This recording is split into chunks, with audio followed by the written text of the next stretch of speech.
ಬಡಪ್ಪ ಮತ್ತೆ ಹೇಳ್ತ ನಂಗೆ ಹೊಸ ಹೊಡೆದು ಮಕ್ಕೊಂಬಂತು. ನಾಳೆ ಅಲ್ಲಿ ಕಟ್ಟದ, ಅಲ್ಲಿ ಸಾಲದ, ಅಲ್ಲಿ ಕೊಡದ, ಹೊಡೆದಾಟದ, ಬಡಜಾಟದ, ಗುಜ್ಜಾಟ ಕಜ್ಜಾಟ. ಅಪ್ಪ ನಮ್ಮ ಬ್ಯಾನಿ ಅವ ದೇವ್ ಬರ್ದು ನಮ್ಮ ಮನ್ಯಾಗ ಜಿನ್ನತ್ ಹೇಳ್ದ ಗಡ್ಡಿ ಮೇಲೆ ಪೇಷಂಟೇ ಬಿಡದ ನಮಗ ಅಂತ ಹೊಯ್ಕೊತೀರಿ ಬಿಡ್ಕೊತೀವಿ. ಅದು ಬಿಡಿಸ್ಬೇಕಾದ್ರೆ ಒಂದು ವರ್ಷ ಹಿಡಿತದ ನಮಗ. ಅವಾಗ ನಮ್ಮ ಅಪ್ಪ ಮತ್ತೆ ಏನ್ ಹೇಳ್ತಾನ, ಪುರಾತನ ಮಾಡಿದ್ರು ಕೇಳ್ತೀವಿ, ನಾವು ಪುರಾಣ ಮಾಡಿಕೆ ಹೇಳಿದ್ರು ಕೇಳ್ತೀವಿ. ಆತರ ಕೇಳೋಣ ಯಾರು ಕೊಡೋಣ ಎಲ್ಲರೂ ಹೋಗ್ತೀವಿ.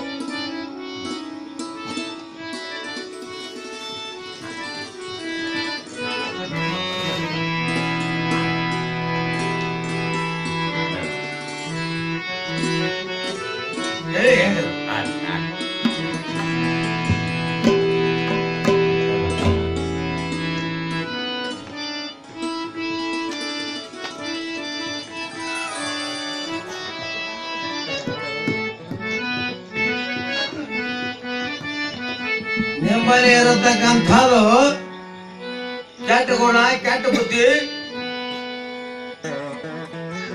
ಅದು ಕತ್ತಲ, ಅದಕ್ಕೆ ಅಜ್ಞಾನ ಅಂದ್ರು.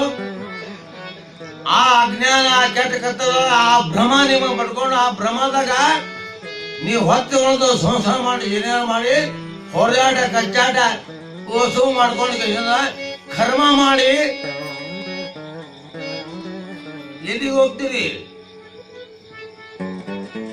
ಆ ಜಾಗ ನಿಮ್ಗೆ ಗೊತ್ತಿಲ್ಲ. ಗೊತ್ತಿದ್ದು ಗುರು ಹೇಳಲ್ಲ. ಗುರುವಿನ ಸೇವೆ ಮಾಡಿ ಗುರು ಉಪದೇಶ ತಗೊಂಡು ಅವಾಗ ನೀವು ಎಲ್ಲಿ ಹೋಗ್ತೀರಿ, ಎಲ್ಲಿ ಇರ್ತದೆ ಗುರು ಹೇಳ್ತಾರ.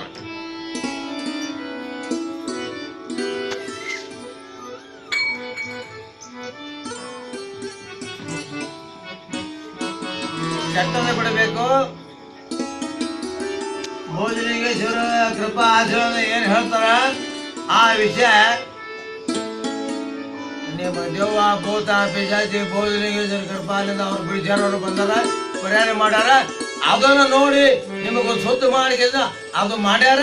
ನೀವು ಬಂದು ನಂಬಿ ಅಪ್ಪರ ಏನ್ ಹೇಳ್ತಾರೆ ಕೇಳ್ಕೊಂಡು ನೀವು ಒಳ್ಳೆ ಮನುಷ್ಯರಾಗಿ ನಿಮ್ಮ ಮನ್ಯಾಗ ನೀವು.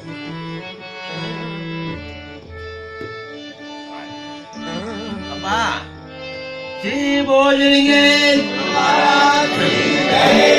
ಜಯ ಜಗದಂಬ ಭೋಜ ಪುತ್ತಾಗಿ ದೋಸ್ತ ಜಯ ಜಗದಂಬ ಜಯ ರಾಮ ಪಾರ್ವತಿ.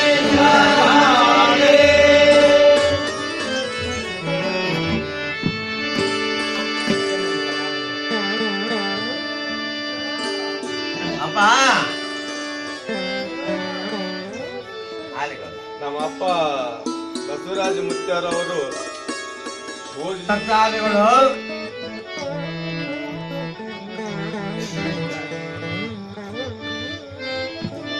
ಒಂದು ಭೋಜನ ಶರಣರ ಅವರ ಶಬ್ದವನ್ನು ಕೇಳಿ ಅವರು ದಾನ ಧರ್ಮದ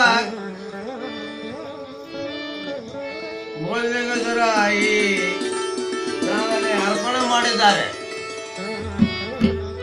ಭೋಜನೇಶ್ವರ ಸ್ವೀಕಾರ ಮಾಡಿದ್ದಾರೆ, ಅದು ಒಪ್ಪಿಗೆ. ಜಯಕಾರ ಅಂದ್ರೆ ಏನು? ಜಯಕಾರ ಹೊಡೆದೇವ್ರು, ಜಯಕಾರ ಹೊಡೆದೆವು ತೆರಿಗಟ್ಟವಕ್ಕ ಜಯಕಾರ ಹೊಡೆದ್ರ ಜಯ ಹೊಡೆದೆವು. ಜಯಕಾರ ಅಂದ್ರೆ ಏನು? ಅದರಲ್ಲಿ ಏನು ಶಕ್ತಿ ಅದ, ಎಷ್ಟು ಮಹತ್ವ.